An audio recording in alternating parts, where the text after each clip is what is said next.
צחוקים, אתה מרגיש שייך, למסורת של שנים כאילו, אז למה לוותר על זה?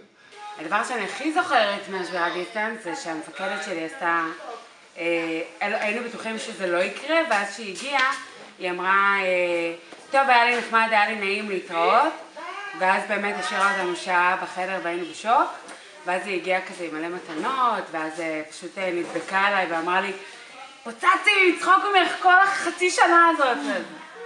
זה בעיקר. השבירת דיסטנס, היה לנו מפקדים מאוד קשוחים, לא דיברו איתנו, לא רצו שנדע איך קוראים להם, לא שם משפחה או שום דבר. זה עוד משחק מאוד מאוד מוגזם. ואז קרה שמצאנו באיזה אולם תמונה של הסמל שלנו, שהוא היה ממש שמן, שהוא היה טירון. אז באנו בשבירת דיסטנס, אמרנו לו, יבגני, שמע, ראינו תמונה שלך, היית חתיכת בטט, אבל שבירת דיסטנס, סגרו את הדלת, התחילו מכות. מה שהיה נחמד, שניסו לשחק איזה משחק מטומטם, שעשינו בקבוצות של הסוף טירונות. והקצין הכי קשוח שלנו, כאילו הממם, פעם לראות ארון אחד, זה היה טירוף, אלוהים נכנס לחדר. אז הוא בא,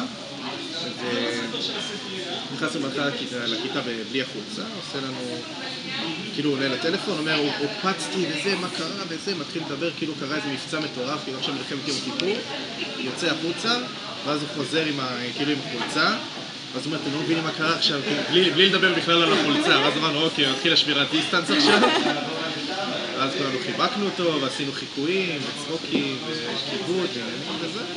הבנתי ששבירת דיסטנס של בנים זה בעיקר מכות. זה רק מכות. כשאני שברתי עם החיילים שלי דיסטנס, אז זה היה מכות. וכששברתי עם החיילים שלך יש משהו שאתה זוכר במיוחד? כמובן, אני עם החיילים שלי ניסיתי, זה לא היה טירונות, זה היה כבר באמת קר. אז אני הייתי כמו אבא ואמא שלהם, היינו ממש קרובים וצחוקים והכל. הם באו, יאללה עמית, בוא נשבור דיסטנס, אמרתי, מתי היינו בדיסטנס? לא, אנחנו רוצים לשבור דיסטנס וזה. הוצאתי להם שקית שהכנתי לכולם סוואטשרים עם השם של הפלגה והכל, הבאתי להם, עשינו תמונות, ושוב, מכות, לעלות לכיתה והרביצו לי, צלעתי איזה שבועיים.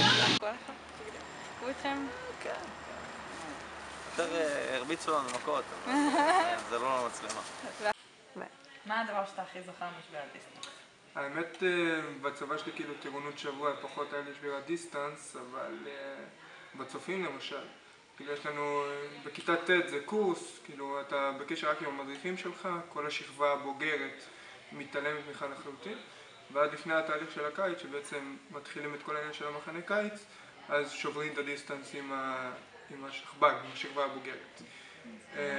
מה שאני כן זוכר זה שכיסו לנו את העיניים, באנו ליום פעילות רגיל, כיסו לנו את העיניים, הוליכו אותנו החוצה, חוצים עיניים, ואז בשלב מסוים אני הרגשתי מין נוזל שעף עליי.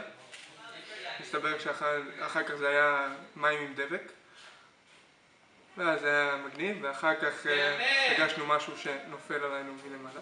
מסתבר שכל השכבה הבוגרת היו פשוט על הגגות, ושפכו עלינו דברים. ואז אחרי שהיינו מכוסים בנוצות, בנצנצים, והיה שם כל מיני, את יודעת, קונפטי ושטויות ובלגנים, ונראינו מוזר. עמדנו באמצע, אמרו לו להוציא את הכיסוי העיניים, הוצאנו את הכיסוי העיניים, ואז פשוט כולם ביחד באו, והיה צחוקים, מכות, אבל זה צחוקים, ככה אני זוכר את זה. כן.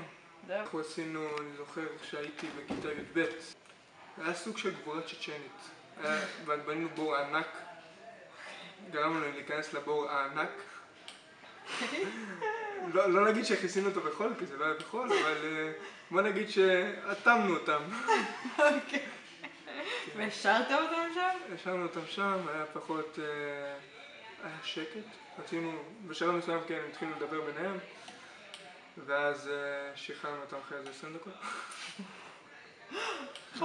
ואז מכות, זה קז'ואל, כן. טוב, העמידו אותנו כזה בשלושות עד החדר אוכל, זה היה כבר ממש ביום האחרון, כאילו ידענו שזה עומד לקרות, ובאה פשוט חיילת כזה שלבושה כמו חיילת ממש בטירונות, כמונו, התחילה לטטט, בין השורות שעמדנו, והפריעה לנו כזה והזיזה אותנו ודחפה אותנו, וכאילו התעצבנו עליה והמפקדת דיברה, אז לא היה נעים, כאילו, אנחנו עומדות, והיא ממש דחפה אותנו, עד ששמנו לב שזאת הייתה אחת מהמפקדות. ואז כולם התחילו לצרוח כמו חברות, זה היה די מאפה. גם שנאתי ממש את המפקדות שלי, אז זה בכלל לא הצחיק אותי. פירקו אותם במכות.